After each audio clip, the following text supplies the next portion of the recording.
We're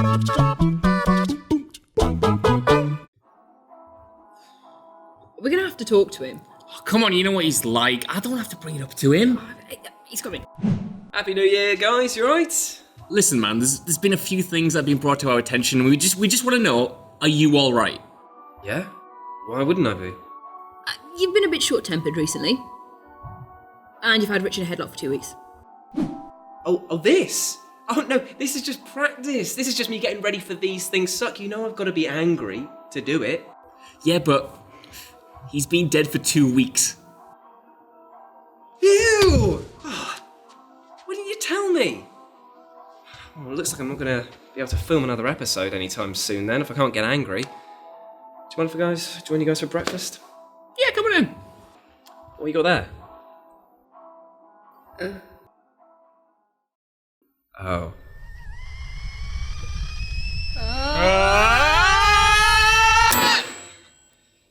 Yeah, that'll do it. Weapons, video games, how could you go wrong? Surely with a medium of limitless possibilities, there has to be all manner of weird and wonderful weapons with which to whittle wads of wet flesh from witless warriors. And you'd be right, actually. I mean, after all, there's a game called Armed and Dangerous where you get to use a goddamn shotgun. Nice. However, that's not why I'm here. You know the drill by now. This is the series where I, Jules Gill, shorten my life expectancy by several years in order to rage against video game mechanics, features, and everything else attached to this bloody industry for your pleasure, you sick fucks. And today, I'm positively glowing like a sweaty ape with anticipation because I get to talk about stabbers, shooters, pokers, twisters, and absolute groaners. So I'm Jules, this is Jeremy, and this is not a fucking list, no matter what you guys keep saying it's its own series, and these are video game weapons that absolutely suck. So let's kick things off, like my love life, with a swing and a miss, and talk about the one, the only Giant's Knife from Ocarina of Time. Now, Ocarina of Time was possibly one of the best games ever made for its time, but one thing stood out like a kind of swollen middle finger, and it was this: the Giant's Knife. Now, I know what you're thinking. With a chopper this big, surely I'll be able to turn my enemies into fine charcuterie.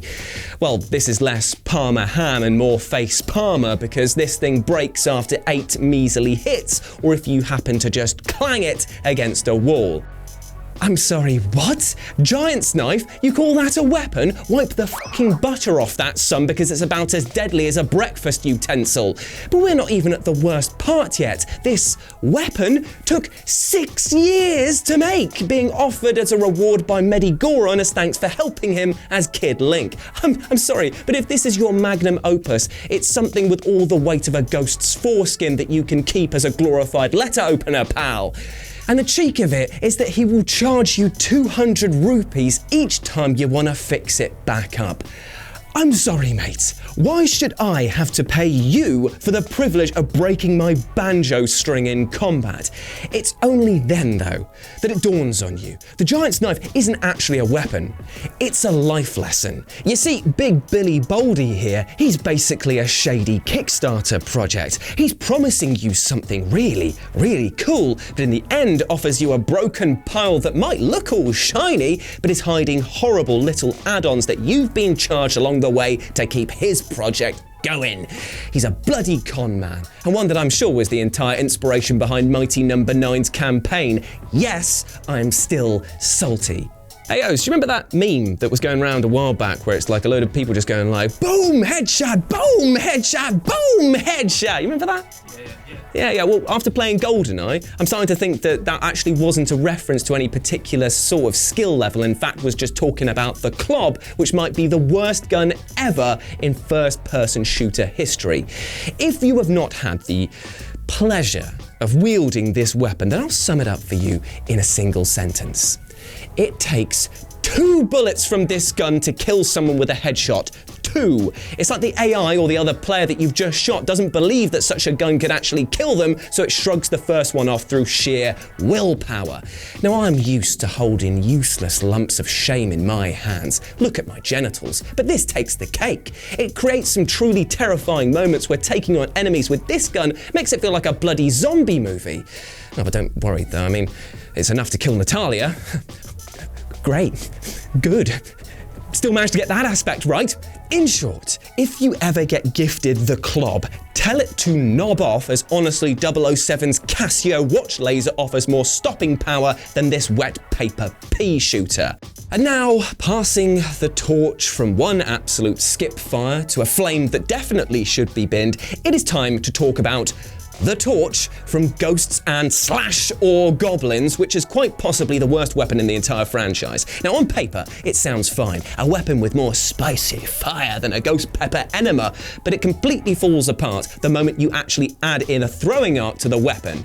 9 times out of 10, you are going to lob this burning bush over the heads of your enemies, meaning that you are constantly going to have to worry about spacing, which if you've ever played a Ghost /or Goblins game, it's about what half the game is about, seeing as death. It comes in many, many forms, and from many, many areas on the screen are just hitboxes of insta-kills. Therefore, it ends up being about as useful as an exam cheat sheet written in a foreign language. You have to learn how to use it in order to get any benefit, and by the time that you do, you are working the night shift at the fish gutting factory. Stay in school, kids. Or don't. I'm not your dad. Or am I? I'm legally required at this point to tell you that I'm not your dad. Oh, and to top it all off, you can only spam 2 of these little hot pockets at a time, meaning that on some areas you can lob one down screen from a height and not have any way of clearing a path ahead of you until the first one fizzles out. Avoid this at all costs, because it will make you look like a dick in a fight and leave you smelling of burned pubes. And speaking of being burned, imagine being Raphael and listening in on the meeting that Capcom had when deciding to dole out the different powers to the Turtles in the absolute barnstormer that was Turtles in Time. I think it went a little something like this.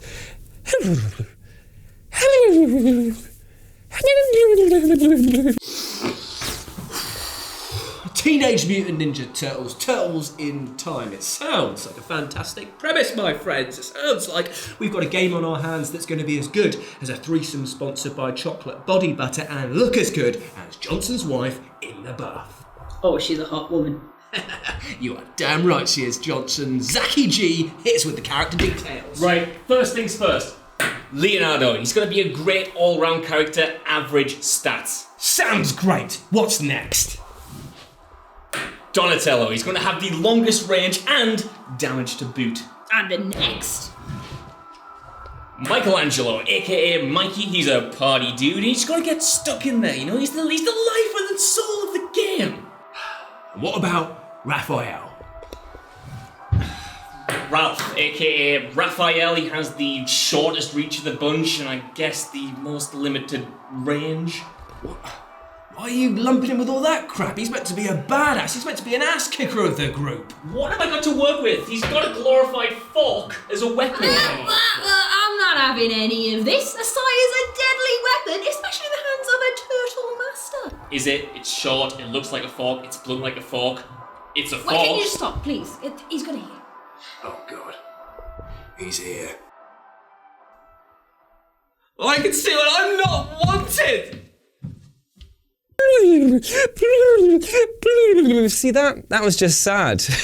Right, well, from sais and katanas to dies and katanas. Shut up, it's a great transition. We're going to be talking about Dai Katana and how it was the maddest, shittest thing ever going for a while for all the wrong reasons. First up, just look at this advert for the game. Just drink that in. Because the only one that's going to be looking like a pedigree chump at the end of this was John Romero himself. Now, this game absolutely tanked with critics that took the title to the cleaners, and one of its many problems was just how it handled weapons. So what we're going to do is go through a few of these absolute floaters together, shall we? Okay. The Ion Blaster. Great idea in principle that it can bounce projectiles off walls. It's a shame that nearly all of the time they will bounce back and hit you. Good. Great. I love the idea of a bullet boomerang. Hell, it's an idea that John and his bitch maker loved so much that they used it on about 4 other bloody guns in this game, meaning that you had just as much chance of killing yourself as you did the enemies. Oh, and side note, by the way, these guns still manage to kill your brain-dead AI. Great, I know, good. Oh, got a caller coming in. Hello, dial a dickhead. Yes, I know. Bye. And even when the bullets don't come back, looking for room and board in your bloody face, other weapons still want to kill you. The Eye of Zeus and Nightmare loadouts wipe enemies off screen either with lightning or with an actual big old demon. Sounds cool, but if there's no enemies to off, then the weapons will turn on you instead. I want my sidearm to be a sidekick, not a motorized Judas machine. Well, at least the shotgun was all right, as long as you were on the ground, because I mean, if you even sniff that trigger, if you even have a dream about that trigger, if you even conceptualize the idea of a trigger while in midair, then my God, are you going to pay for it, as this gun will toss you about like it's the Hulk and you're Loki. But the jokey here is that this gun is fucking brokey. Whew, right, are you sick of me screaming yet? Well, good news, my friend, because we're actually going to be talking about the Bane from Borderlands 2, which will not ever shut up. Yes, that's the gun's entire gimmick, that it will literally scream every time you hold down the trigger.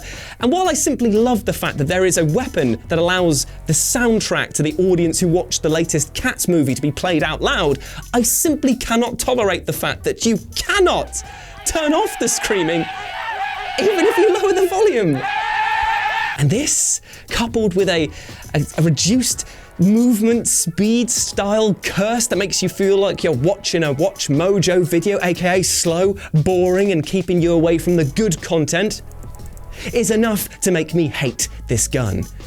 However, it's a banter weapon. I know that. It's been purposely designed to be annoying, and as such, it's actually a perfect example of that. So weirdly enough, this is a footnote to my final entry on this not list, and that actually leads me to my next point, which is the Clank Zapper. Okay, right, so for this final one, I've got to suck myself up, so come here. No, come here. No, come here, a little closer. Come on. Oh, Jesus Christ, that's a bit too close. Actually, what did you have for breakfast? A punnet of weak old ass? No, just stay back a bit. I love Ratchet and Clank. I've been with them since the beginning, in the long, long ago. You can truly say it's one of my favourite video games. And say it with me, Osley, of all time! Oh, good lad, that. The amount of variety that these games offered up in how to approach platforming and combat was honestly mind-blowing, and I loved every single minute with the franchise. Hell, I'll even stand here and say that Ratchet & Clank Gladiator was brilliant fun. However, that is not to say that all weapons in this game were blessed with being equal, because the Clank Zapper is the bane of Ratchet & Clank 2's life. See how I linked back to the Borderlands 2? I am smart. The Clank Zapper is yet another weapon that sounds great in principle, that your little buddy Clank is going to finally help out by firing lasers at bad guys and actually pitch in a little more. But the problems, well, they begin immediately with the price. You can, for a cool 1 million bolts, buy this absolute bit of scrap, which is an insane price considering how little it does. It fires intermittently at enemies, you don't get to pick which, and it has everyone's favourite inconsistent damage. Brilliant. I love having to balance a room full of enemies and not knowing when my gun is going to fire or how little damage it's going to do. No, please, I'll pick up this bill as well. Good. But wait a minute, what's this? Why has it stopped working? Why has he stopped sputtering out his little weak ass piss lasers? Has he gone to bloody sleep? He has. You need to go back into the wheel and activate it again, because after a few ropes, this little fella is tuckered out. Oh, I'm sorry, Clank. Sorry that being eaten, shot, or torn apart isn't enough reason for you to try a bit bloody harder. And to top this whole thing off, the Clank Zapper can only be purchased for use in Challenge Mode, this game's version of New Game Plus, and you don't even have access to Clank in the first few levels, meaning that when you do get Clank, you sink all of these bolts into those zappers. It feels so much worse knowing how long that you have waited to use this. And for that reason alone, the Wank Zapper is at the forefront of this episode. What a stinker. And now I recede into the mist, to be awakened of the next full moon.